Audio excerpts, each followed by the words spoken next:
Hey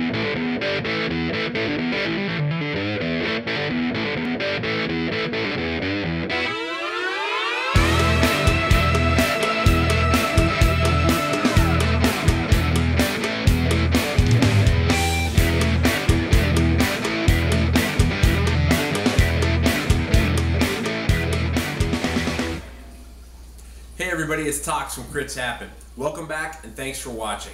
We're back in the game room. It's our first critical review post Gen Con, and a lot of people asked me while I was there, hey man, what are you going to do? Are you going to do Smash Up? Are you going to do the DC Deck Builder? Are you going to do X-Wing? Are you going to do Gary Games and the Ascension Immortal Heroes? What are you going to pull out to do for your first critical review? Well, I'm not going to do any of those. As you can see in front of me, I have a box from thegamecrafter.com. Now, JT, the owner, was nice enough to sit down and talk with us, or actually nice enough to stand up and talk with us at Gen Con. And we have a short video on our site from them as well, so you can learn a little more about them. But if you don't know who they are, thegamecrafter.com is a print-on-demand service. And they allow us to, perhaps you and I, go make a game and go make one copy of it. Or we can make 1,000 copies of it. We could put it on the website and sell it. They would take a small commission and we would get paid royalties on it as well. And it's just a really great service to allow young designers or up-and-coming designers to put together a game, allow it to be out there in the market, real components, put your hands on it, and play those games.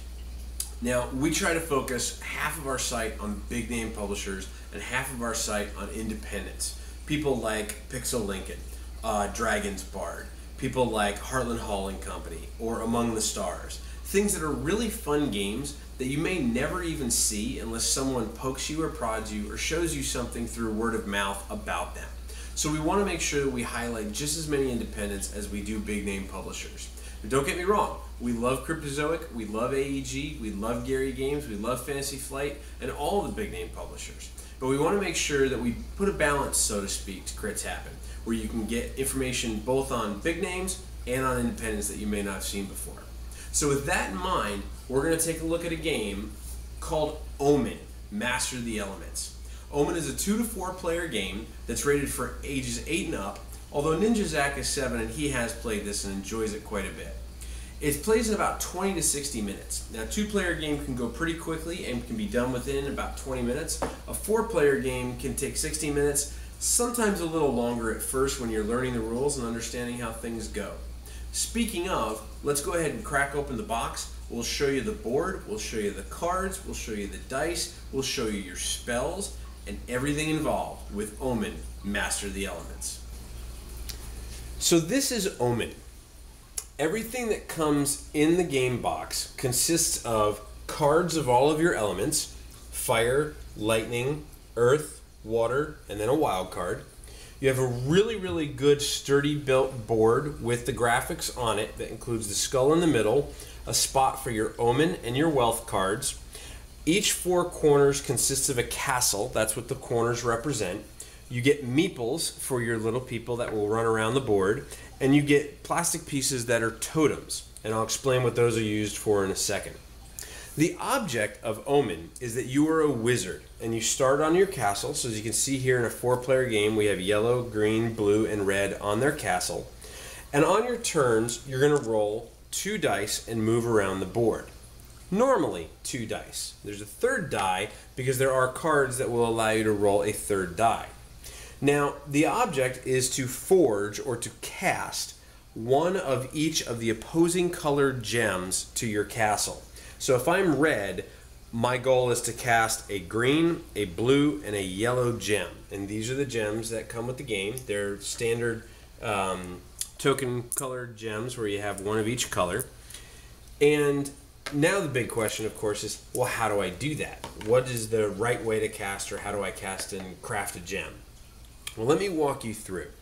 The first thing that you do is you start the game with 2 of your own element cards. So I would start the game with 2 red if I was the red player. I would start with 2 yellow if I was the yellow player, 2 green, and 2 blue, and so on. What are these used for? Well, on your turn, you're going to have a spell card, and you can cast these spells assuming you have the right cards in your hand. So there's spells like Accelerate, which you can play only before your dice roll. It is a single lightning bolt and allows you to double your dice roll. There's slight, which if you're the blue player, you can use 2 blues to say you may add or subtract 1 from your dice roll. There's 2 greens or 2 earths to draw a wealth card, which is called profit. There's my favorite, which is blister, which is 2 red, which is target opponent discards 3 elemental cards at random. There's 3 of any single element to play demolish, which is destroy an opponent's totem. And the totems were these plastic pieces that we talked about before. And again, we'll get to what totems are used for in a second. There's hindrance, which again is 3 of any single element, allows target opponent must draw an omen card. And omen cards are usually very, very bad. Some not so bad, but mostly bad. And then 1 of each will provide you with fabricate to place a totem on any owned elemental space. In addition, you can trade. You may trade 3 elemental cards of a single element for 1 of another, or you may trade 2 of your own element for 1 of another. So why do I want all these element cards? Well, aside from just casting spells and wreaking havoc on my opponent's hands, the way you forge a gem is having 7 of any 1 color element card to then turn in, place back into the bank area up here, and craft that gem. So I'm going to want to have a pretty big hand. I'm going to want to have 7 greens, 7 yellows, and 7 blues throughout the course of the game to craft those gems, turn them in, and win the game. Now, what do the spaces do? What do your totems do? Well, let's walk through a sample turn. Let's say I'm the red player and I start my game with my 2 red cards. I could be a real jerk from the beginning of the game, and I could go ahead and play blister and force somebody to discard 3 cards, which again, if this is the first turn and we all have 2 cards of our element, means somebody's going to lose their entire hand. We've played a couple of games like that, and while it may seem like that may be like a great opening move, it actually hinders you because you're out of cards as well. So let's go ahead and assume that I'm not going to cast any spells. I'm going to go ahead and roll my dice, and I get a 7 total. I would move my meeple 1, 2, 3, 4, 5, 6, 7. And the first thing I would do is see what kind of space I landed on. In this case, it's a wealth. So I would go ahead and reveal the wealth card. This says refresh. Draw 4 elemental cards and then discard 2. Now, you'll notice this hand symbol down here. There are 3 different symbols on the cards, whether they're omens or whether they're wealth. And it's a matter of, do they happen immediately? Do they sit in front of me and wait until I cast them? Or are they something that's ongoing, that's always affecting? This one, from a hand perspective, allows me to hold on to it, and it's called a sorcery, and I can play it at any time I want. So if I wanted to right now, I could go ahead and play this and draw 4 elemental cards and then discard 2.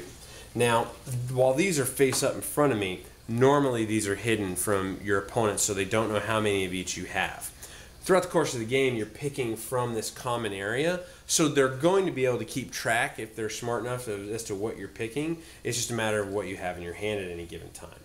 So let's assume that I wanted to go ahead and draw 4 green cards. 1, 2, 3, 4, and then I decided, nah, I'm going to go ahead and get rid of my 2 reds. So this is going to position me to start trying to push to get a green gem.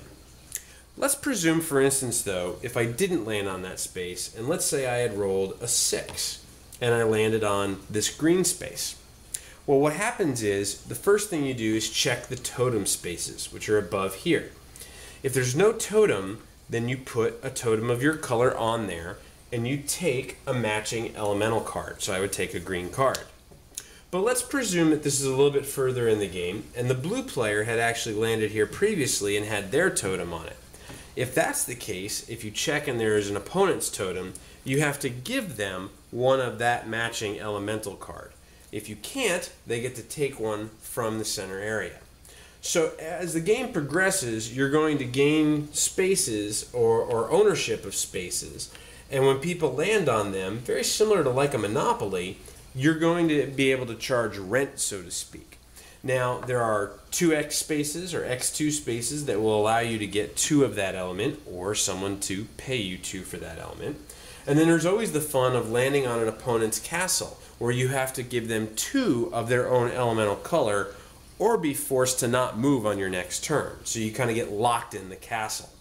There's also the wild spaces, which if you land on those, you would take a wild. And if you own those spaces and someone lands on them, then they owe you a wild. That's always very fun too. And then there is, of course, the warps. There are, if you land on this space or this space, you are automatically warped to the opposite. So if my first roll was a 4, I would go 1, 2, 3, 4, whip over here, and I'm continuing around the board clockwise. Now, why is that good? Why does that matter? Well, here's why. If I rolled that 4 and moved over here and everybody else rolled their turn, and then I slowly make my way around, every time I land on or pass my castle, I get 2 of my own element, so I would get 2 red, plus I would get whatever matches the spots that have my totem. So if this was the board and I passed my castle, I would get 2 red for my castle, I would get 1 lightning bolt for being on here, I would get 1 water for being on here, and I would get 1 wild. So as you go around the board, you're building up a lot of cards. That may sound really cool, and you may say, well, what, is there a hand limit? Am I going to have too many cards? Am I going to have this giant hand in front of me that I can't keep track of? You won't, because you're going to be playing spells and cards out of your hands to either affect your opponent's hands or to help you throughout the game, as we showed you before. You're also going to be turning 7 cards in at any given time so that you can forge those elements and be able to get elemental stones and win the game. Now you all are also going to run into Omen cards. There's Omen spaces around the board, 1 on each side. Omen cards are usually pretty bad. So something like this says Barren. You cannot place totems on spaces you land on. And this has the square ability, which is going to mean it stays in front of you and is an ongoing effect. There's also going to be things that happen instantaneously. For instance, Blister, which is a copy of the spell that you could play with 2 red, and says discard 3 elemental cards at random. Problem is you just blistered yourself, not somebody else. And when these are played as the arrows, they are done immediately and they go into the discard pile. This game is a lot of fun.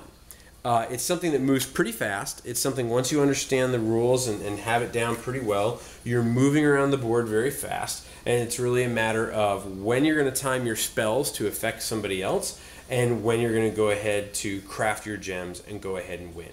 But essentially that's the game. You're rolling dice, moving around the board, gaining ownership of spaces with your totems, having people pay you the elements that they land on, or circling the board and capturing more elements because you've made the rounds, gotten back to your castle, and you collect the rewards for what you own. Now there is one thing you should know. When you have 7 cards and you turn them in to cast a gem, what happens is you not only cast the gem and get the gem, but you remove all of your totems on spaces that you own. So while casting a gem gets you closer to victory, it also means you're going to have to build up ownership of spaces again while moving around the board. That's a really fun mechanic and a really nice thing about the game, and it adds a little bit more of, okay, when am I going to time that cast to get that gem and put myself in a position where I'm not totally out of it for a turn or two. So let's take a second, we're going to back up and we're going to give you some final thoughts on Omen, Master the Elements. So that's Omen, Master the Elements. Again, you can find it on thegamecrafter.com, and we'll put a link at the bottom of the video for you to check out as well. But where does it fall on our grades? Well, we grade games on crits, hits, and misses. This one we're going to put in a very, very high hit category. This is a very fun game. For a first-time design by a gentleman who did both the game design and the art, it's extremely well done. It's something we would recommend for the majority of our fans to check out. It's not for everyone, but we do think a good amount of people would really like this. The artwork is absolutely beautiful. I just absolutely love sitting at a table, seeing friends come by or people come by, look at the colors and go, wow, what is that? It's very eye-catching and very eye-candy. It does optimally play 2 to 3 players. While the box says 2 to 4 and 20 to 60 minutes, what we found is in a 4-player game, regardless of skill set from the players, whether they're casual or whether they're hardcore, it can drag on. And the reason that happens is you're trying to get to your 7 cards of an element to cast your stone or craft your gem. And what happens is you get close to your turn, let's say I have 5 or 6 cards in my hand, And then I have 3 other players that go ahead of me. The challenge there is I have 3 other players that are going to play Blister, they're going to play something, they're going to try and get cards out of my hand. In a 2 or 3 player game, you can manage through that. In a 4 player game, it gets really challenging. You get ganged up on, and you kind of take 1 step forward, 2 steps back, 1 step forward, and keep trying to push forward in a slower mode. That doesn't detract from the gameplay by any means. It's just something that when you sit down to play at 4 players is good to know and good to kind of set your expectations at. But overall, Omen is a really fun game. The mechanics of owning the different spaces, of people paying you those elements, of people getting trapped in castles, there's just a lot of fun things that engage you while you're sitting around the table. And I'm a big fan of that. I think when you play games, you should sit down to work and engage and socialize with the other people at the table. Not to sit down, play your turn, and walk away and wait for it to be your turn again. So overall, we think it's a very high hit. We think Ben has done a very good job on design and a great job on the artwork, and we hope that you check it out. We also hope that this video has shed some light on some types of games or some sites that you may not have heard about before. Again, you can check out Omen Master of the Elements on thegamecrafter.com. It's a great site to do research on, a great site to connect with community and other designers on, and just an overall wonderful place if you're a board game fan. So we hope you've liked this video. Definitely check out Omen and give us your thoughts. Feel free to leave comments here on the YouTube channel. You can find us on Facebook, Twitter, and Google+, and of course at our main blog at critshappen.com. But until we see you next time, keep rolling those dice, and we hope they're all crits.